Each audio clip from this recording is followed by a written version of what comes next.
Welcome again to the S.E.M podcast. Jack and Zach are here again, and today we're joined by the legend that is Chris McClure. Chris, how are you, mate? I'm happy and I'm well, thank you. And thank you Good. to you both for having me on. Absolutely. What part of the world are you calling in tonight from?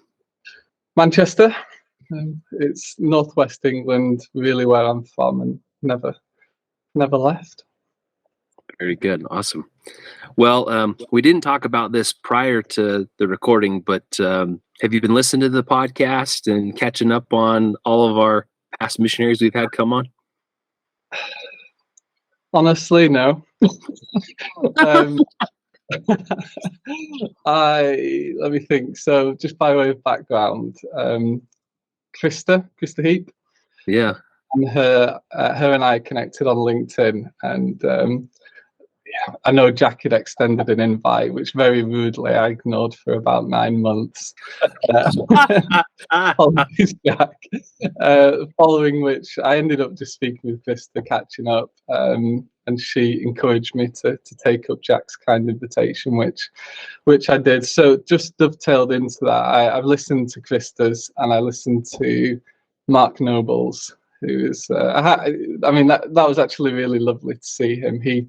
He visited for my wedding. He makes reference to that actually in the podcast. I mean, that was nearly 17 years ago, so I haven't actually seen him since. So it's good to see him back. But other than those two, I'm afraid I've neglected you both entirely. I've even disconnected with you on LinkedIn, Zach, because I came so fed up with you real estate updates. No offense. It's all good. No worries. I mean, obviously, it's not as applicable for those on the other side of the world, so it's all good. No, not at all. I hope you haven't read anything into that. It was just you haven't hurt my feelings. That that's what you're trying to get at, you're good. Every other item on my newsfeed was you doing a tour of a beautiful home. It's all about consistency, right? Absolutely. Well, good. Well, just to review the format we'll do is we'll talk about pre-mission and your anticipation going to Scotland. Then we'll jump over the mission, talk about life since coming home. Then we'll go back through the mission and reminisce. So we'll turn the time to you, Chris. Great. So pre-mission. How pre? Yeah. You start where you want. How you ended up in Scotland? Okay. Without going too far back into the history of it all, I obviously submitted my papers, and my mum had a dream actually that she saw me knocking doors in the rain. heavy rain. This was a couple of months before my actual mission call came through. My grandparents on my father's side are from Scotland. Or my grandfather, I should say, is from Scotland, Glasgow area. So it's not a country that's completely foreign to me. And my mum knew, as I say, a couple of months before my call came through that I'd be serving in Scotland. And she told me that, and obviously when the papers came through, therefore it was no great surprise. And she said it was raining, as I say, very heavily, but I was very happy. Rain notwithstanding, I was just very, very happy knocking doors in the wind and the rain. And to be honest, that's a pretty accurate synopsis of what it was like. So that's the kind of immediate preamble to how I ended up in Scotland. Is that okay? Yeah, I love it. That's perfect. And timeline-wise, you got your call and entered the MTC at what point? Oh gosh, 9th of June 2004, I went into the MTC. Yeah. Perfect. And then, so jumping to after the mission, you got home June of 2006, correct? Correct. All right. What have you been up to since then? Wow. It's a few years to cover. Yeah, just a few. So I met my would-be wife. I got home, I think, on the 8th of June. That was quite an interesting account because she thought I'd come home a couple of weeks earlier. And when I walked through the door, literally as I walked through the door with my suitcases, in fact, let me go back a bit further. So when my parents came to pick me up, was it the Lindsay guest house? Is that right? That we ended up staying in, and we got that. really cheap tie, you know, the Lindsay tie. That's right. As we left. So I was known on my mission. I know I'm jumping the gun a little bit. I put like 5 stone, 4 stone on my mission. I was known as Elder Chocolate at one point because do you remember the convenience? Well, the supermarkets, Aldi and Lidl, and they were Oh yeah. relatively inexpensive, and they used to sell really good but really inexpensive chocolate. And that was basically my meal, 3 meals a day. So anyway, I left my mission about, oh gosh, 13 stone at the most. I can't be bothered converting it to kilos, but it's about, gosh, finger in the air, about 80 kilos. And when I finished, I was about 18 stone. Okay. And I remember sat in the room and all the parents were being welcomed in, and there were kind of these emotional floods of tears and all of that kind of stuff. And my parents walked in and they looked at me and just laughed. And they couldn't knew it was me, but they weren't sure it was me because I was hidden somewhere within all this, excess. So they were stood there kind of in a state of quasi disbelief and laughter while everyone else was, oh, it's been so wonderful. Anyway, I guess that was, we got home, and as I came through the door, put my suitcases down, and the phone rang, and it was my mum answered it, and it was Sarah, and I said, "Oh, is Chris there?" Thinking I'd been home about 2 weeks, and obviously I hadn't. And I was a bit kind of taken aback by this. Like, how did you know? They just walked through the door, which of course Sarah didn't know. So anyway, that was, I think, on the 8th of June. We started dating. 30th of June, we got engaged. On the 30th of September, I started law school on the 2nd of October, and then we married on the 30th of December. Wow. So within basically 6 months, yeah, which was nice. That's awesome. Yeah. And then moving on from that, so I finished law school. I kind of, not through any mechanical means, but refused to have children until I'd finished law school. And then I went on to do my bar exams. So our first child arrived in 2009. Yeah, October 2009, Darcy. And then we had Oliver 2.5 years later in May 12. By which time I was working in law. I now run a law firm in Manchester, manage a law firm, the Northwest region. I'm just trying to see. Yeah, only ever wanted 2 children. One boy, one girl. Always wanted a boy and a girl, which is what we've been blessed with. And just, yeah, life has been good to me. I'm very happy, very well. Yeah, that's amazing. I love it. Busy in good ways. I'm trying to think. I mean, how much? Forgive me, I don't want to kind of go on some tangent about my post-mission life when that's not really what this is about. So, just tell me to be quiet. A bit what this is about. We haven't seen each other for almost 20 years. So no, it's true. Well, I'm into amateur bodybuilding, so that's something I do. I lost all my weight, and I started bodybuilding about 7 years ago on Halloween.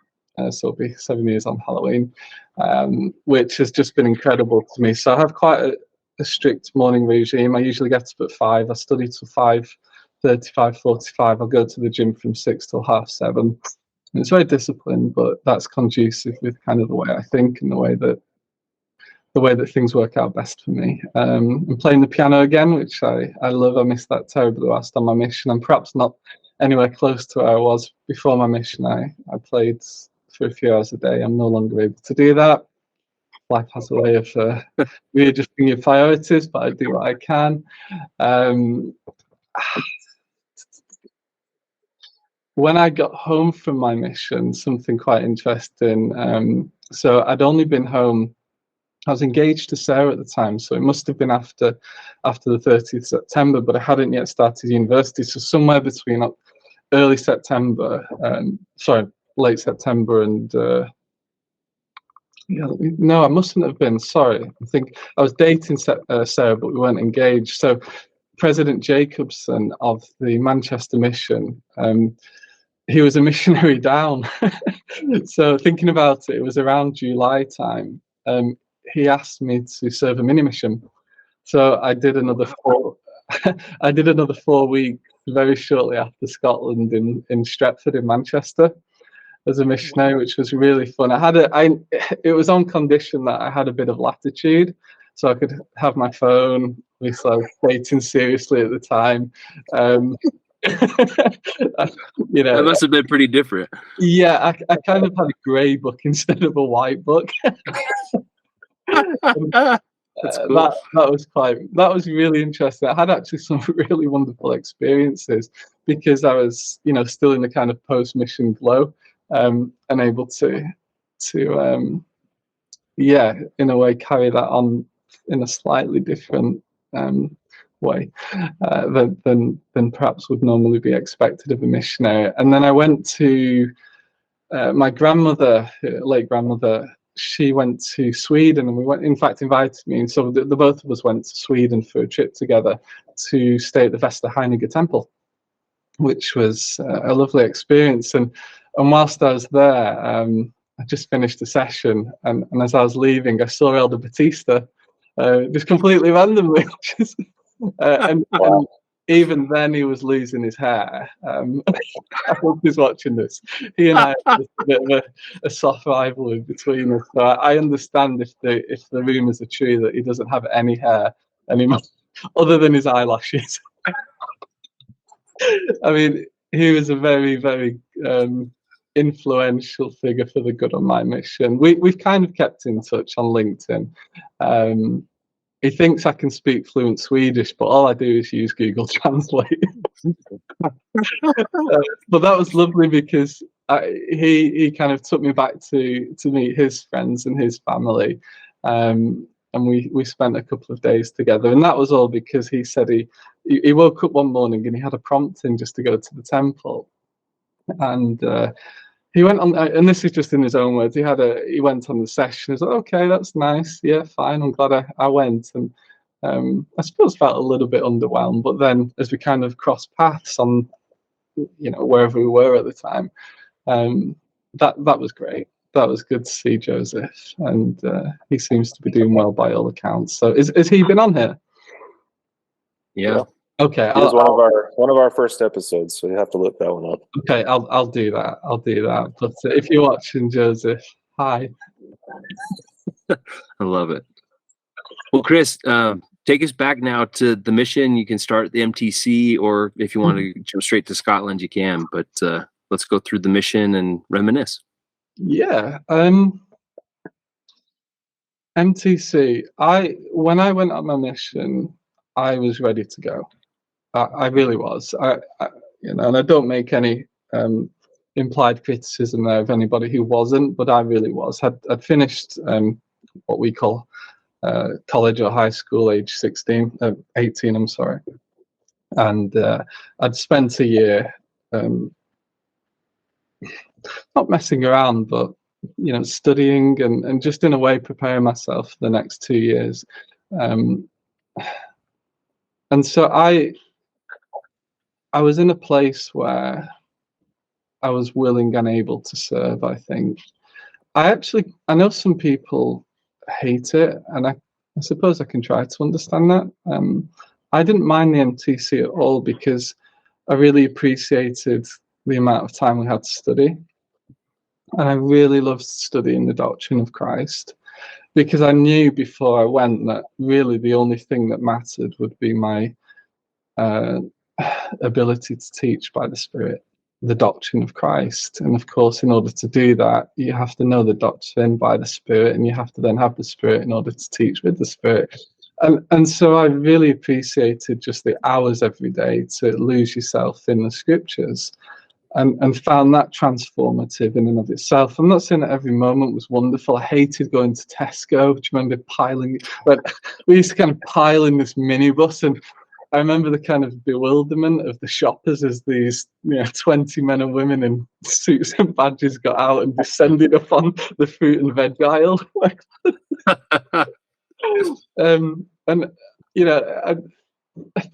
and it was a bit twee at times. I mean, there's a difference, isn't there, between the spirit and emotion. The spirit can induce emotion, but the emotion isn't spirit.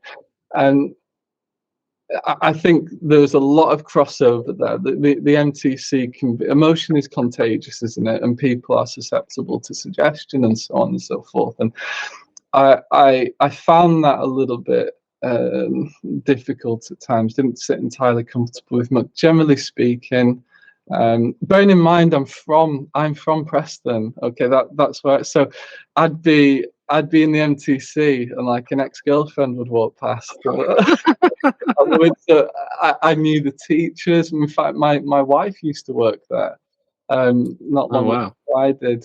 So I knew the teachers. I knew the people who worked on the temple complex. I mean, it's only 20 minutes from my home. So in a way, it was leaving home, but geographically, I hadn't really left home. I was never homesick in my mission. I would struggle to serve a mission today where there is almost weekly contact. One of the things, not that I dislike my family, quite the contrary, but I really enjoyed just severing the ties. And I think that empowered me, speaking for myself, just to do the very best I could to surrender myself to the work instead of kind of being tied, constantly pulled back to what's going on at home. So anyway, the MTC, for the most part, I had some wonderful spiritual experiences while studying the doctrine of Christ. And those really form the basis for the embryonic stages of my actual service in the field, because I could really teach things, not everything, of course, but the process had begun before I got into the field. And then I just saw, in a way, the actual field as a continuation of the learning in the MTC, which, seemed natural to me, if that makes sense. Yeah. I remember Elder Zinkowski. Has he been on here? Yes, Yeah. he has. Is he fighting alongside Zelensky? What's he up to?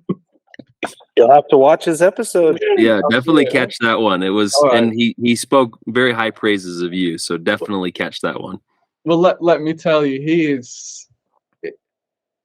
I know that we speak about the gift of tongues, don't we? And I think sometimes there's a kind of mentality of diluting that gift, in the sense that there's kind of languages that are just Adamic or whatever, and then there's but it doesn't really mean that. It means you just pick a foreign language really quickly, and I've sometimes thought of that as a dilution of it, or soft soaping what that actually is. But his ability, from honestly coming from basically no English to speaking English in the MTC, was miraculous, absolutely incredible. And by the end of his mission, he spoke better English than most of the English missionaries. I mean, he's a very, very clever and astute individual, and a spiritual man as well. But I remember we had to clean the every so often we had to clean like the bathrooms in the MTC upstairs. I mean, I thought it was slave labor, but you kind of do what you're told, don't you? I mean, we were paying for the privilege. It wasn't even just that we weren't being paid. So it's worse than slavery. Anyway, he and I were rather bored, and so we had these squeezy guns, and we turned it into like a capture the flag in the toilets. I mean, I don't know what we're capturing, but anyway, he turned around the corner, and I got him in the eyes, like properly in the eyes with detergent. Yeah. And he ran into like the side of a cubicle, and he properly opened up his forehead. And I mean, like properly opened up his forehead. I was like, oh my gosh, this is bad. And at that moment, it was President Bourdain, who I'm quite sure in his entire life had never been in the bathroom upstairs. But this one moment in time decided to appear. And he's got blood dripping down his face. And I'm sitting there with gloves on and thinking, oh my gosh. So I think he had a few stitches in his head. Whether or not they're visible, I don't know. There's another time, actually, forgive me, I'm hopping around here. But I was cutting his hair. This is because we served as companions in Motherwell, and he's got this, it's kind of beautiful thick hair, that a lot of Eastern Europeans do, that Elder Batista was insanely jealous of. And whilst I was cutting his hair, the spacer came off. Oh no! I cut this like zero wedge in his head, and of course you can't stick it back on, so you have to take it all off. You look like a neo-Nazi. Honestly, it was so funny walking around with literally no hair, but because it was so thick, it's still kind of, yeah. We had some fun times together, and that's really funny too, because we've heard the story from Andre of him having a bandage on his head in pictures, like MTC and at the mission home when you first got there. Yeah. But we didn't understand how he got the bandage, and he couldn't remember. So that's even better. He'll listen, I guarantee, and he'll probably laugh his head off thinking about that. Maybe the concussion gave him amnesia or something. I don't know, but I can promise you that that's how it was. We were playing war games. I got him in the eyes with a bottle of Dettol, and he ran into a cubicle. That's amazing. Yeah, we had our last podcast last week. We had Paul Christensen that came on, and he had pictures. He had like a whole slideshow. So you have to watch it on YouTube. And he said, "I have evidence that there's Andre with his bandage on his forehead in pictures," which was great. Well, he was, if I remember correctly, in my MTC group. I never served with him or around him, actually. From what I recall, he really enjoyed his maths. So whether or not he went on to a career in mathematics, I don't know. But yeah, I remember Elder Christensen. Paul, I didn't even know his first name, but that's interesting. Yeah, but there you go. There's the missing piece of that jigsaw. So who was Andre your MTC companion? Is that what I'm understanding? No, I had an MTC companion. Oh gosh. What was his name? Was it Elder Pullen? Yeah. Doug was in your group. Doug was in my group, I think. Let me see if I can find it in my notes. Yeah. No, you know what? I think my MTC companion was Elder Christensen. Was it? Yeah. Ooh, you're right, it was. Yeah. I talked about last week. Yeah. It was Elder Christensen. And the you remember he had like these token district leaders within the MTC group. That was Elder Raymond, I think. Okay. I'm not sure what happened to him. Anyway, I don't know. But I ended up, Doug and I started my mission off. Do you want to go into this now? Forgive me, I should turn the time back over to you. Fire away. No, you're good. Okay, so I don't know if you'd call it the short straw, but so I ended up in Thurso. That was my first area. I was very, you know what? I just love Bill and Heidi Vreens. Really love them. And what I remember is just going back for a moment when you fill in your kind of mission form that I think the mission president needs it. And I didn't want, and I'm not afflicted with false modesty, and anyone will confirm that, any number of independent witnesses, but I wrote, I don't want any positions of leadership. So for my whole mission, I was not a district leader, zone leader, even a senior companion. I didn't train. In fact, and it was just wonderful. And I wrote that on my form, and I remember my kind of introductory meeting with Bill, and we discussed that, and he was so good because, and I'm not saying this is always appropriate because at the end of the day, he was the one who was called to make the decisions, but he always listened to what my preferences were, even to the point where if I asked to be left in an area, he did. So I only had 4 areas on my mission, and one of them was an E-move, which was Thurzo. So I only should have had 3. Wow. I hasten to add, just for the record, the E-move was nothing to do with what I'd done or hadn't done. But I started, honestly, there's some things I just won't share because it's not even that they're inappropriate, but first of all, we don't have the time, and secondly, we don't have the context. And it was never anything to do with companions. I was very blessed. I had 8 companions in my mission and 4 areas. The first, my trainer was Elder Leonard, and we were in Thurzo together. And I think he stayed with me for 6 weeks. And then Elder Green, do you remember Andrew Green? Yeah. Who I just loved to bits. And we were together until I got E-moved. And from Thurzo, I went to Aberdeen. In Thurzo, we had. Did you ever meet the Felsteads? A senior couple called the Felsteads. I don't know that I did. Maybe at like a zone conference or something, but not formally. I mean, you really are. You don't go to district meetings, of course. There was no kind of Zoom or Microsoft Teams or Google, you know.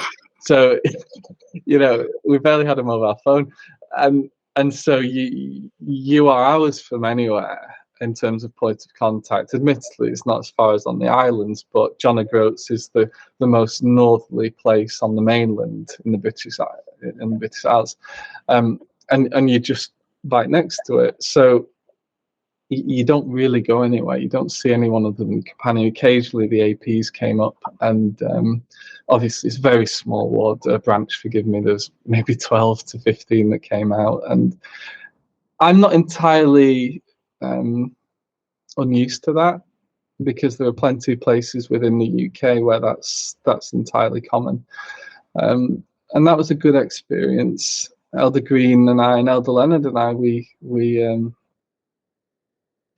had a good time, and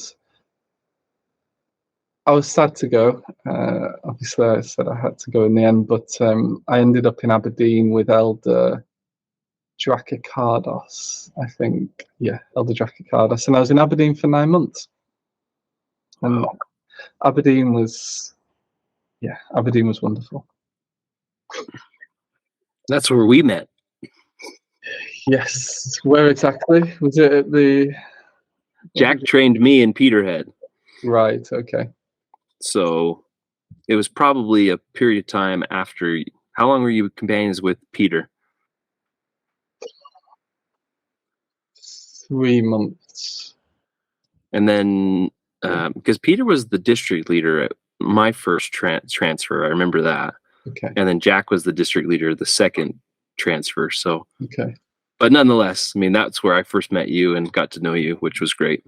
There were 2 wards, weren't there? There were North Anderson Drive and the Bridge of Don. Is that right? Yeah, Bridge of Don. So I was never in Bridge of Don. Is it North Anderson or Anderson Drive? I can't remember. Wherever the chapel was situated in the other place, then that's where I was. And after, I mean, Pete's a good man. I see his father occasionally, works in the temple. His mum was ever so lovely, because I remember on Valentine's Day, we must have been companions at the time, and she sent us both boxes of chocolates, which of course for Elder Chocolate was a godsend. And I remember, I'm just thinking of some. I kept a journal. I never missed a day. I did think about getting them out, but they're somewhere in the loft, and I think any companion would ratify this. I literally never missed a day. So I have 42 journals. Holy smokes. That's amazing. Yeah, it's the kind of thing that once I started in the MTC, and it just went on from there. And you get to a certain point and you think, well, I've come so far, why stop? And found it extremely cathartic to reflect back on the day. And in fact, as you do that, and I used to love the morning study and think about the doctrine throughout the day, and as things would come to me, I would write those down, and then write those within my journal occasionally too. And I need to look. I started typing them up actually, but again, time takes over, and I need to pick that endeavour up again at some point. But it might be something I save for retirement. Yeah. Did you end up like carrying the books with you around the entire mission, or did you send them home? Send them home in boxes. So I think I got to 10 at a time, and then I would send them home for safekeeping. I felt a bit like Moroni. I mean, you probably do. You got the Book of Chris that you could compile pretty easily. That's amazing.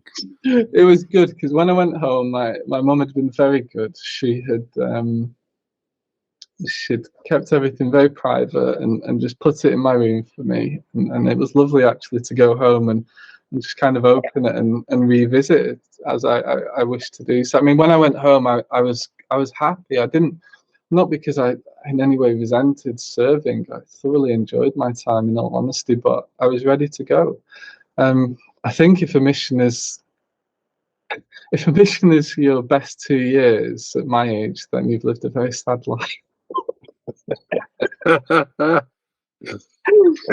heard that sentiment quite a bit on the podcast. But what it does do is it creates a wonderful spiritual foundation on which to build a happy life. And I like to think that's what I have. There were lots of things don't get me wrong, I loved the very soul, the essence of serving a mission, which was, as I said, teaching the gospel by the Spirit. And I was only, to be honest, that's really when I felt joy, and the only time I felt joy, but I felt that quite a lot. Everything else was, well, most of the things were nice and they were good, but that kind of overwhelming happiness really only came when speaking by the Spirit and somebody receiving by the Spirit and both being edified and rejoicing together, and feeling that kind of bridge that transcends space and time, which of course the atonement is at the centre at, and being connected to someone and therefore feeling like you've known them forever, even though you've only just met them, because of the chemistry that now exists, because of the way in which things are said and what's being said. And those were special moments. That what I struggled with on my mission, not I wasn't best friends with every companion. I nearly poisoned Elder McAndrews. Have you had him on here? Yes. Yep. Did he tell you that? I don't know that he did. We'll have to listen back, but now we have something to ask him about. I poisoned 2 people. I poisoned Elder Green almost, and he used to have this is really bad. I feel like I'm incriminating myself, but he had this bowl of Skittles, and he would just eat them all the time. I mean, he's one person I would just love to. Anyway, do you know what ibuprofen is? Yeah. Right. So in England, it's pink. Scotland, and so I popped loads in his Skittles. No, you didn't. McClure, some of these are stale. Like, yeah, it's because they're ibuprofen. Which, Golly. yeah, and then I can't even imagine chewing ibuprofen. That sounds awful. Apparently, it isn't very nice. And then the other chap I poisoned was Elder McAndrews, and again, oh gosh, the number of things I did as I reflect upon it is quite bad actually. So anyway, he enjoyed his Kool-Aid. I was like, Elder McAndrews, I got some Kool-Aid. Great. And what I'd done, I'd got some washing up liquid that was blue. Oh no! This kind of drink of washing up liquid, and I'd very carefully scrape the foam off the top. And what was funny? Oh my gosh! What was funny? I mean, there's a number of things about this that were rather amusing. It took him about 4 gulps before he realised that it wasn't Kool-Aid. You know, that kind of before the sensation registers with the brain.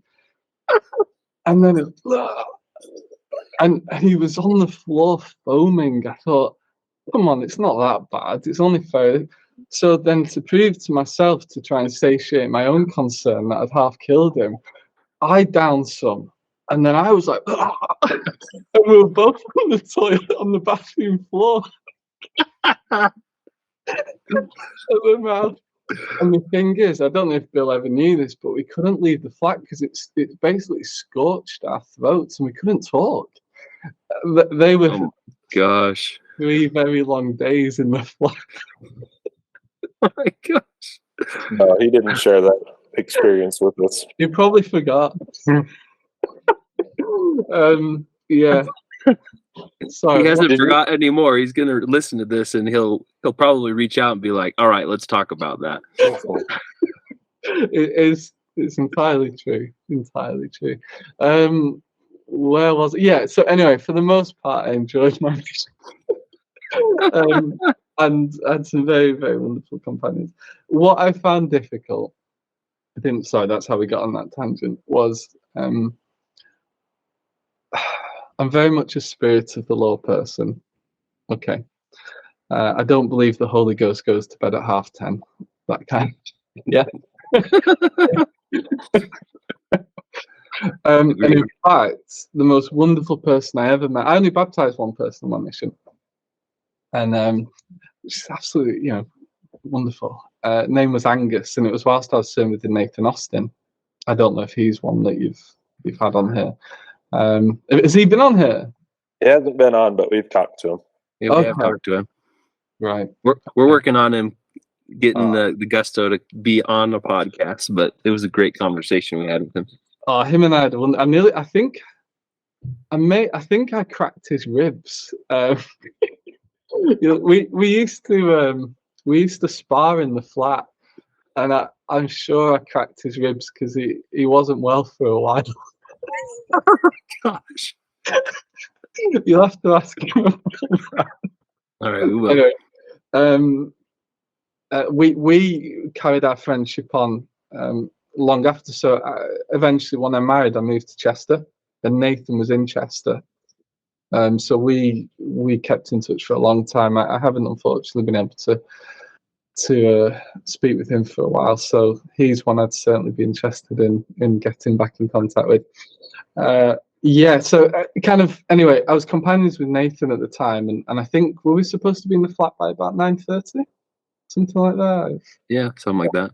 And it was about 10 o'clock at night, and let's go to this area. And this man opened the door, Angus. So we just had this amazing conversation with him.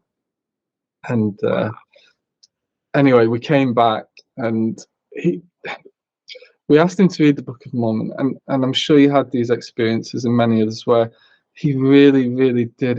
He read it honestly in about 4 days. Okay, a very intelligent man from South Africa. When he spoke to us about it, and he told us how he prayed about it, and to know that it was true, and the way in which he conveyed that experience that followed as a result and consequence of his faith, so powerful. And he was baptized. Joseph Batista actually did the interview. I think he was the zonal district leader at the time, and he ended up marrying a lady from the ward. And anyway, just a beautiful, beautiful person. Aberdeen was wonderful. I was really sad to leave Aberdeen, and it was from Aberdeen I went to Motherwell. I'm just thinking who was there. So at the time I was with Elder Dracocardos for 3 months, and then with Nathan Austin for 6 months. So Aberdeen was a 9-month area after Thurso. We had I think Zinkowski and Manini were there. Yep. And then was it McGowan? Yep. And Kristen. She was cool. Krista her and I got along very well. I remember we went to a castle. Was that common? Did you go to it in Aberdeen? Some kind of castle? Slains? Yeah, that was the one. The ruins. Yeah, and I remember her and I, and obviously we must have been with our companions as well. We went into a convenience store, and we share a very similar taste in music. And at the time, they must have come out whilst we were on our missions. Do you remember the song "Somebody Told Me" by the Killers? Oh yeah. Oh yeah. And it was playing over the speakers. And we kind of looked at each other and said, what is this? and just had this kind of connection about this amazing piece of music that neither of us have ever heard before. In this convenience store. And I remember like making a mental note of the lyrics and probably writing it down in my diary so I could look it up when I got home. As it happened, my brother had the album Sam's Town, which is a fantastic album. So I was able to kind of enjoy the whole thing when I got home anyway. And from that, yeah, there you are. There's the blue hat. There's that picture. There you go. Blaine's Castle. And I don't remember who you're hugging, but we don't know who that face is. Is it Zinkowski? It probably is. You're right. It'll be Zinkowski. Sorry, I should call him Andre. Andre. Yeah. So that we know who you're talking about. Thank you. Yeah. So that was fun. That was fun. Yeah. I'm trying to think if there are any other. There's loads of interesting moments in Aberdeen, but yeah. So from there went to Motherwell. Sorry, please feel free to interject. Is there anything you want to? It's your time. This is No. what we're on here for. People hear from us every Yeah, we're on every episode, Chris. This is about you. I appreciate it. Sorry, I just didn't want to go so off tangent that you were starting to think, kind of secretly text each other. What on earth is this guy going on? Not at all. No way. And so anyway, forgive me, going back to Angus, those are the kinds of experiences that really just fundamentally changed me, despite when they happened at night and everything else. And I think I was saying that was the one thing I struggled with as a missionary. Sometimes kind of slavish obedience to the letter in neglect of the spirit. And I remember, and Sister Verene's Heidi won't mind me sharing this, because one of the things I love so much about them is I could just speak to them very candidly. That doesn't mean they agreed with everything I said, but I remember her and I just had some great times because she was a student of the scriptures, and I never really wanted to kind of actively participate in zone conferences and things like that, so I just used to sit at the back row, and her and I would kind of just sit next to each other and share all these things together, and then she'd go up and give a talk on all the things we just shared, which was just fantastic. But they brought out these planners. Do you remember them? These narrow little planners. And I got a pile of them right next to my desk. Oh well, I got in. She really told me off, and I suppose in hindsight I deserved it. But I just can't be doing with things like that. Those are exactly the ones, yeah. So what I did with mine, Elder Austin and I, we bought some shoe polish. It was like a liquid shoe polish with a brush, and and on every page on Elder Austin's and mine, I just went doom, doom. Out the whole planner. It was like, Elder Austin, let's just go by the Spirit. We'll pray where to go and do it. We'll write down what we need. So I don't think planning the day. Come on, don't need to do that. I can't imagine Jesus sitting down with his apostles saying, right, at 11:35, we're going to teach a discussion on this. And give over. It's just not me. That's what I mean. You kind of learn the doctrine, you have the Spirit, and you teach the doctrine by the Spirit. And as far as I'm concerned, nothing else matters within boundaries, of course. Anyway, so do you remember we used to have the interviews at conference, and Sister Veens was interviewing, and she pulled out Elder Austin's plan. It was like, this is Exhibit A. It's got to be pretty funny for you as a lawyer now. Oh, I got hammered. But you know what? There's never any contention within a voice. And when she at least listened, she probably didn't agree, but when she listened to my rationale, yeah, okay, I was out of order. Yeah, it was a childish thing to do.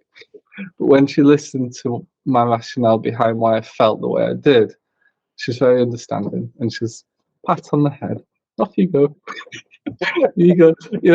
And I'm grateful to them for the trust they invested in me, because the reason I spent 9 months in Aberdeen is because I spoke to Elder Veens and said, please leave Elder Austin and I together. We're happy. We're having a wonderful time. We're having spiritual experiences together, revelatory experiences. We're doing good things. And he did that. Eventually, I had to leave. Otherwise, my records would have been mixed up. And I ended up in Motherwell. Motherwell was the unhappy. It was the least happy time on my mission. Not because of companions, but I struggled with the ward, and yeah, not a great time. In fact, I used to refer to it as Mother Hell, which isn't very nice. I know, and I'm sorry for that. That's a new one I've never heard before. Well, that's the one where I shaved Elder Zinkowski's head and poisoned Elder McAndrews. So maybe that's kind of an articulation, a metaphor for what was going on. But I studied the Old Testament in great detail in Motherwell, and that I loved. Yeah, and then I was there for only 3 months, thank goodness, and finished in Kilmarnock, which was another 9-month area. You served with Zinkowski and McAndrews in Motherwell then? I did, I'm sorry, yes. So three of each. So Elder McAndrews first, and Elder Zinkowski. I remember something else we did, which was really, I don't know why. I won't even tell you which companion it was because I don't want to. And it's nothing bad, but we went and bought BB guns. and I remember the kind of feeling of paranoia walking home with them in my bag, and every police siren I heard, and there were an awful lot in Glasgow. I thought, oh no, what? So said Elder and myself, we in our kind of spare time, we kind of used to make these little pillow forts, and for whatever reason, his was about 10 times more powerful than mine. Mine was like that, and his was like. So I used to always end up with those welts. Oh my gosh. Yeah. What a companionship unifier that must have been. Yeah, it's brilliant. Goodness. You believe nights today, I'll be the new. Yeah, to be honest, there's not too much to say about Motherwell. Maybe the less said, the better. But you know, it wasn't all bad. It just wasn't my happiest area. And then from there I moved to Kilmarnock and spent 9 happy months there. Really, really happy months. That was the happiest time of my mission, and there were a number of reasons for that. My first companion was Jonathan Morgan. I don't know if you remember Jonathan. Yeah. And we served together again for 3 months. And then I had the blessed privilege of, I remember I got in trouble from Jonathan because I kind of made this explosive device out of chlorine and a balloon. Absolutely, I managed to somehow get the chlorine out of bleach, and I inflated this balloon. And when I accidentally released it, and it kind of like pickled my lungs. Oh my gosh! And then I made another one, and it was kind of tied up, and I drew a smiley face on it, and it was kind of there in the flat. And Elder Morgan was not happy at all, and I had to get rid of it. But he was great. He always had kind of bowl of Toblerone, so I used to help myself to that, and I never did ask his forgiveness for helping myself to his Toblerone. So Elder Morgan, if you're watching this, I'm really sorry, and if I ever see you, I will buy you a Toblerone. That's the Toblerone when. Oh man! But I then had the blessed privilege of serving with Charles, of course.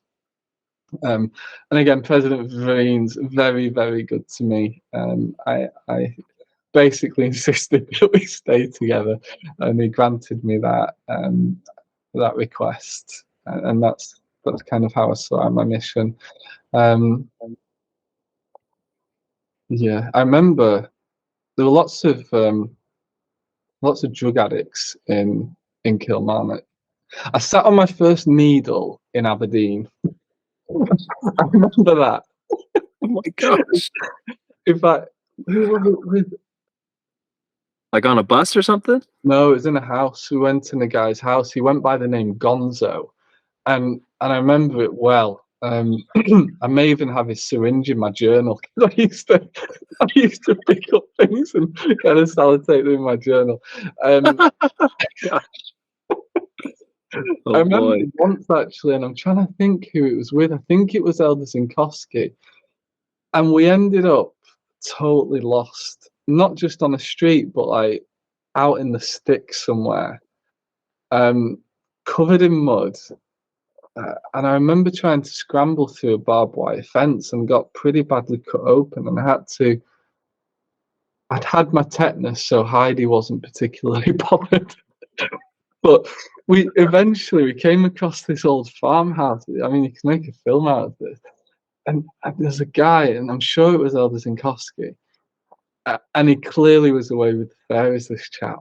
And anyway, imagine Elder Zinkowski is here, Andre, and he, I don't know who he was, but he said, right, I'm going to give you both the blessing. He's standing behind us, and he put his hands on our head, and he starts like playing with our hair and our ears.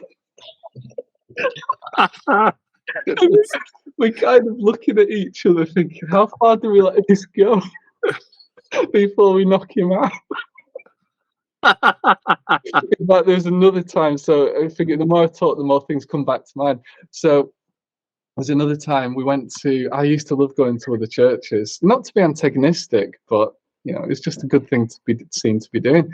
So we went to Elder Zinkowski and I went to a Pentecostal church, kind of happy clappy born again church, and I've got another conversation, but the more I've matured within the doctrine of the gospel, I understand why the born agains hate us.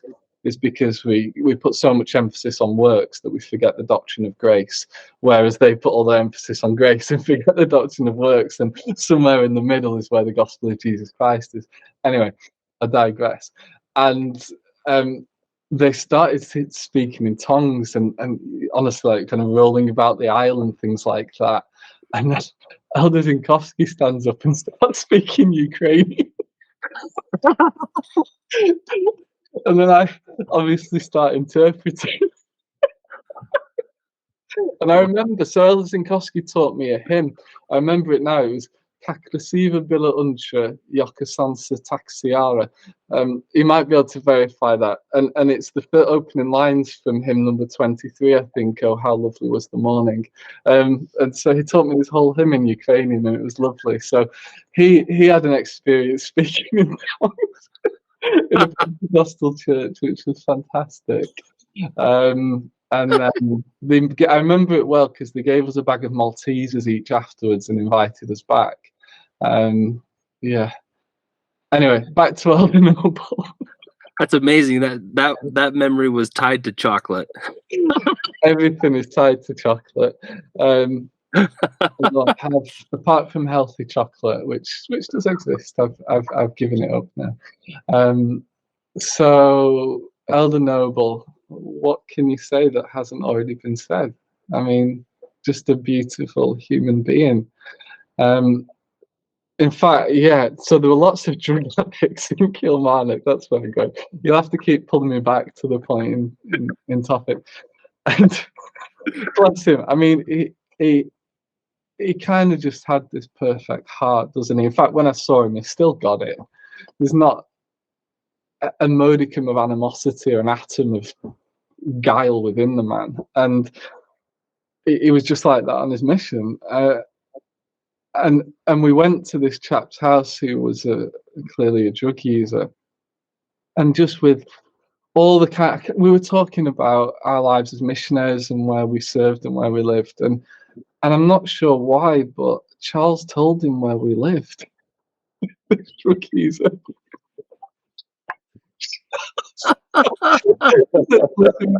we legged it back to the flat. I said, "Listen, my friend, we can't do that. We're going to be raided." Like hiding all that stuff behind the sofa and under the bed, carrying on. Oh goodness. We made biltong together, the South African equivalent of beef jerky, and I think he mentioned that, didn't he, in his little podcast, which was great. Yeah, I mean, if you anything specific that you'd like to ask me, I'm kind of keep going with things, but Carry on.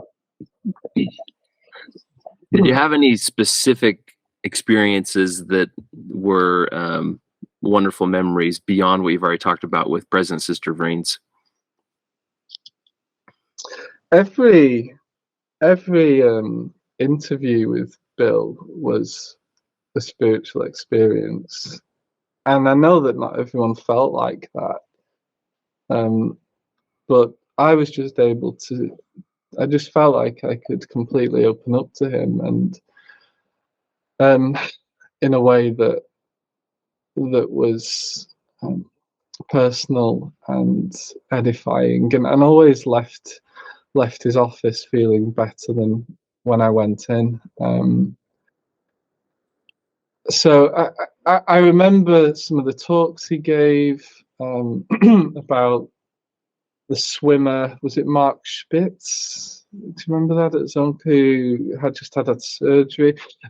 In fact, at the last Zone conference we went to, so this was in May, and I remember. So I'm coming to the very end of my mission here, and in that Zone conference, I was given my teaching award, which I think you usually get within 6 weeks of your mission.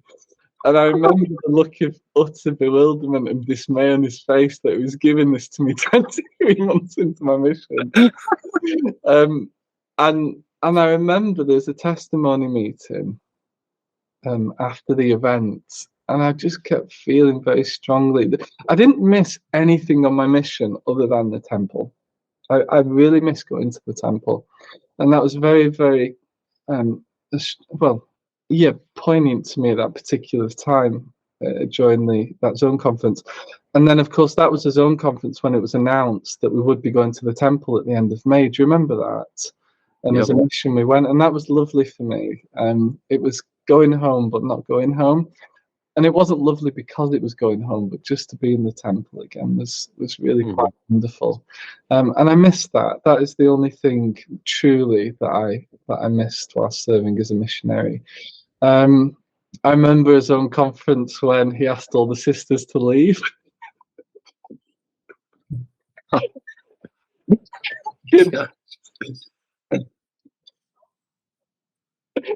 So that was interesting. We knew we were all in trouble at that point in time. Speak for yourself, Zach. I was fine. Okay. I was not in trouble. Sure. Yeah. So I just kind of re-echo what I said. I was just full of love for them from the very beginning, because I haven't seen my dad in many years, but he was never a member of the church, which, okay, fine, doesn't make you a good or a bad person either way inherently, but my mum was, and so kind of my gospel learning came through only one side, as it were. So for me to, I've always kind of been drawn towards spiritual men, because I'm sure that I always recognised that was missing in my life from a paternal perspective, and he filled that, he satisfied that need for me for those 2 years, and I'm incredibly grateful to him, because not all mission presidents are like that. As I said, I served a mini mission afterwards, and the president, again, a good man, but he wasn't paternal, and Bill was, and spiritually so, I always felt anyway. and his wife equally so, and just a beautiful, beautiful woman and a beautiful couple, and very much reconciled in everything that they did, and certainly they made a lasting and profound impression upon me, and I love them for it. I'm not sure how.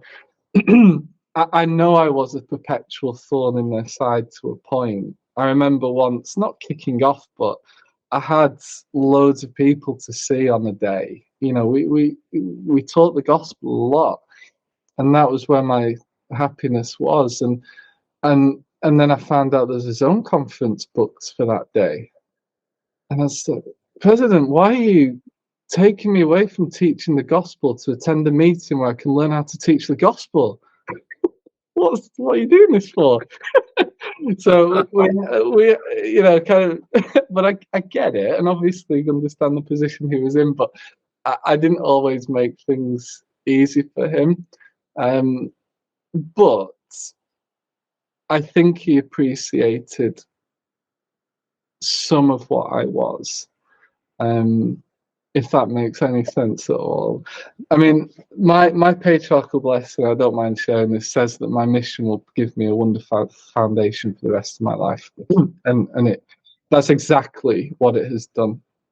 And I remember I had a revelatory experience. So in England, you have to apply for university by a certain time in order to enroll in that academic year, and I was coming home very close to that deadline, and my A levels for my kind of higher education was biology, chemistry, and physics, and that was the career I was looking at, something kind of science, surgeon based.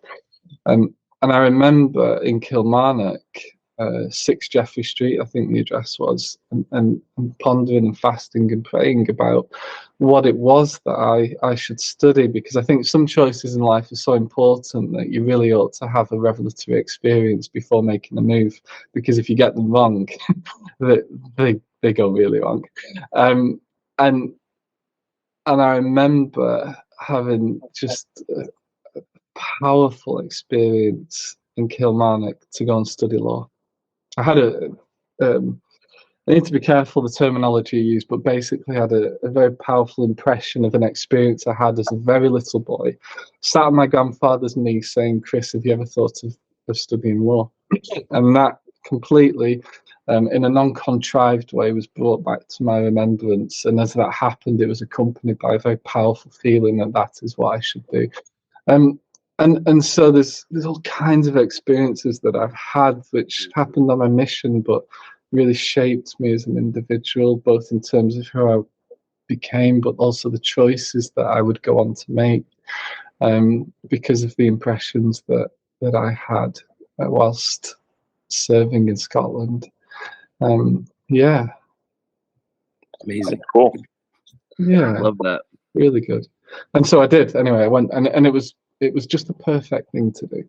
And I'm very happy in my career. It's highly contentious, which I'm not, at least I don't like to think of myself as a contentious person, but I'm very fortunate in that I work in a way that I can leave work at work and don't bring it home with me, which is nice, which is really nice. Yeah. Sorry, go on, fire away. That's great. I was going to say, we've talked to a few of your companions, which obviously you need to catch up on. Is there anyone else in the mission that, if we were able to get them on the podcast, you'd be an avid listener? You want to call anybody out, I guess, is the question. I think I probably have. I mean, Nathan Austin. We'll keep working on Nathan. Jonathan Morgan, so I can convey my apology for pilfering his Toblerone. Yes, definitely. The thing, because I had, relatively speaking, so I mean, correct me if I'm wrong, but I imagine kind of 4 areas, one of which was an e-move, and 8 companions is probably quite a small number. compared to what most had. So, and especially in Thurso when you weren't invited to anything, which I completely understand because the prohibitive cost of travel and the time involved. But I didn't serve around lots of people. That makes sense. Obviously limited in terms of companionships, but also even the areas I went to, there weren't big districts or zones. At least it felt like that. And so we met at district meeting, we met at zone conferences occasionally, but they were always occupied with time, and then you just kind of went your separate ways. So I had really good experiences, spiritual experiences with some of the people I served with. But beyond kind of Nathan and Jonathan, I think you've probably got, obviously you've had Charles, and has Peter been on here? Peter Dracacardos? Not yet. Well, I mean, he would be. Pete's. I remember going to see when I was serving with Pete, a lady once, and she was just totally infatuated with him. She was an older lady, but she's like, he looks like a Greek god. But he did. I mean, I'm completely heterosexual, but he was handsome. He was handsome. That statement alone will get Pete to come on the podcast for sure. Great stuff. Sorry, I see his dad in the temple, so if he doesn't, I'll be having words. We learned through the podcast that Chris Mace is married to Peter's sister, and so Correct. And ultimately we understand that he has some young kids, and so they're just busy, but he's listening, so we will certainly get him on when we can. Yeah, I think you should do that. I think I'm probably overstepping the boundaries here, but so what? When I was talking to his dad, I think he met his wife doing some kind of, I want to say joinery or carpentry, and this is his dad's words. And as he kind of got in a certain position to do some work, kind of like what you saw. And I think that's how he met his wife. Oh my gosh. If that's wrong, that is entirely his father's fault. Forgive me, Peter, for embarrassing you. Now he's got to come on. If you're going to look like a Greek god, then you're going to get that kind of attention, aren't you? So. Yep. Oh man, that's amazing. Yeah, wonderful. But no, beyond that, I'll try harder. I promise I'll try harder. There's a lot of names I know, and even faces that I can associate with those names. But and this will work both ways. Obviously, this thing you're doing is wonderful, but people are interested because they can relate, aren't they? To the people that they're listening to. So I would never expect a missionary that I'd had absolutely no contact with to be interested in a single thing I'm saying. So, I think that's probably fair to say, isn't it?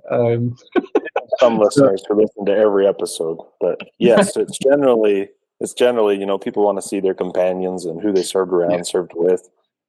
And, we've had the Vrainses on, so that's one you need to listen to for sure. Yeah, but sure. It is good for us. I mean, we listen to everybody. We're on it live, and it's been therapeutic in a way just to know that you have shared experiences with these people who maybe never met, but we all served in the same place.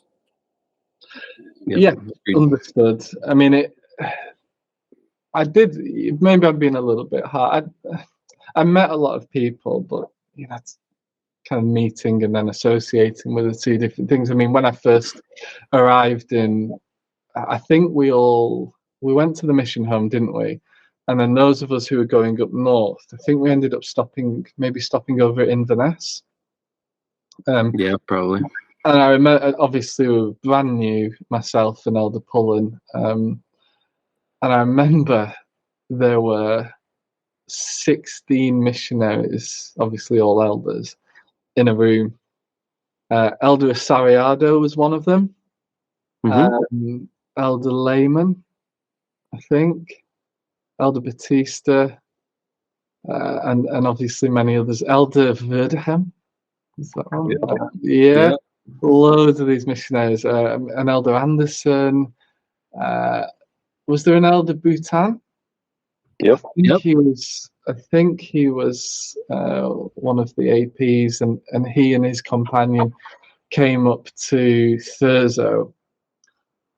And all I really remember about them was they just kept saying, "You're the best. This area is on fire. You're the best." Yeah. And Elder Bhutan, again, another handsome chap. And the reason I remember that is because we did work in a charity shop where he'd done work previously in Aberdeen in the British Heart Foundation. And all this lady kept going on about was how good looking he was. But he gave this really, really boring, and I love him to bits. I mean, he's a great guy, but really boring lesson at his own conference on how to teach using a card. And it's the picture where Jesus is coming down to visit the Nephites. I don't know if, and it was just so boring. I remember, what did I think it was? I remember Elder Lund coming. Do you remember Elder Lund coming? Yeah, I remember that. And bless him, he just sounded like verbal chloroform and sat there trying to keep awake. And we went round all the rows, and it's like, who are you and where are you from and where you serve? I'm Edinburgh McClure and I'm serving with my companion. It was just a really bizarre thing. And anyway, it must have gone over my head. While I'm on that, I need to apologise. Do you remember Simon White? Yeah. Yeah. He hasn't. Call him out. Oh, well, Simon, I apologise if you listen. So I used to, as you know, play the piano, and they used to ask me to play at Zone Conference, and I kept politely declining because I can't stand playing the hymns. And then he asked me kind of one too many times, Simon, Elder White, stop it, stop it. And I was probably a little bit harsh with him, so I apologise, Simon, if I upset you. I think he went to join the police, didn't he? He became a detective within the police. He was in the police before his mission. Was he?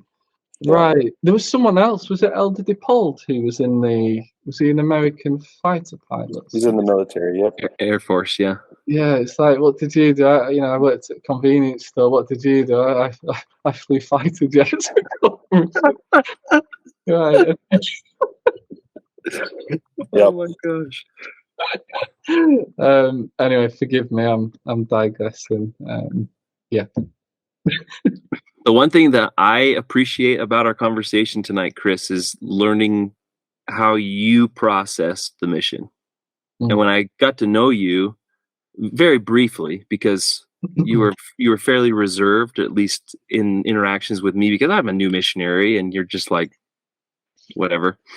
But knowing that you had that level of spirituality going into the MTC, and then seeing how you process your way through meetings, like talking about how President Vreens had scheduled the zone conference in the middle of you trying to share the gospel that's exactly a perfect description of you. And so you've changed my perspective of who you were on the mission, because I just saw you as kind of aloof because I'm just trying to be dialed in, and you were focused on the greater of what we were trying to accomplish beyond the time wasting meetings, right? So I appreciate that you shared that and gave us all insight into the processes of Chris McClure's mind. Thank you, I appreciate that. You probably thought I was a bit of a weirdo, which, to be honest, would not be uncommon Zach at all. And yeah, maybe there were lots of things, and I'm sure I speak for us all when I say I don't have any real regrets, and I really mean that. I did not serve a perfect mission. I don't think there is a perfect mission. other than the one that Saviour served. But there is nothing that I would desperately want to go back and change, really. And I mean that. There are things that if I had to go back, I would do differently by virtue of the experience and the knowledge that I have acquired since then. But the journey is no less important than the destination. And in fact, in many respects, the journey is the destination, because the journey that is the process of becoming, rather than just doing. And that to me is the essence of all of this, is that it's truly about a change of nature, a change of heart, a change of mind, and the way in which that then influences the way in which we think and speak and act. And I think if there ever was a time when I was frustrated on my mission, it was because I felt that the certain practices were not conducive with the deeper feelings of my heart. But when I was given the latitude to conduct myself in a way that was conducive with what I felt and saw as the spirit of the law, I was just full of happiness, and all good conversations go full circle. And I think that takes us back very nicely to where we began, which was my mother's dream about me in the rain, soaking, but happy, knocking on doors, teaching the gospel of Jesus Christ. And that is what I loved. And along the way, I was blessed to have my life touched with some really beautiful people, each of whom in their own way influenced me for better. And even the companions that I wasn't best friends with, I'm still grateful for, because they gave me an opportunity to at least try to exercise my agency in a good way. And we need that. We ought not to resent opposition, because without it, the plan has no purpose. And it was, yeah, it was good. It was a wonderful thing to do. And I'm grateful for the opportunity to have done it, even if I had to pay for it myself. That's right. The $1 million experience you wouldn't pay a penny for. But it's you know, my children are getting to the age where we start thinking and talking about these things now. And I can speak candidly and from the heart. And I hope that some of what I say, my wife served a mission in Missouri, St. Louis, and that some of what we say is able to resonate with them, so that they too can kind of partake of the experience that I think is completely reserved for full-time missionary service. I don't think you get that anywhere else. I really don't. And it has to happen at that age, because only at that young age, and you are young, are you in a place where you can truly surrender yourself to what it is that you're there to do. You don't have to worry about anything else, do you? and that's wonderful. So yeah, thank you so much for having me on. It's been fun. Absolutely. Well, we want to express our love to you, Chris. We love you. We're so grateful that you are our brother in Scotland, and thank you for taking the time to come on and share your thoughts and feelings about your experience. We've really enjoyed it.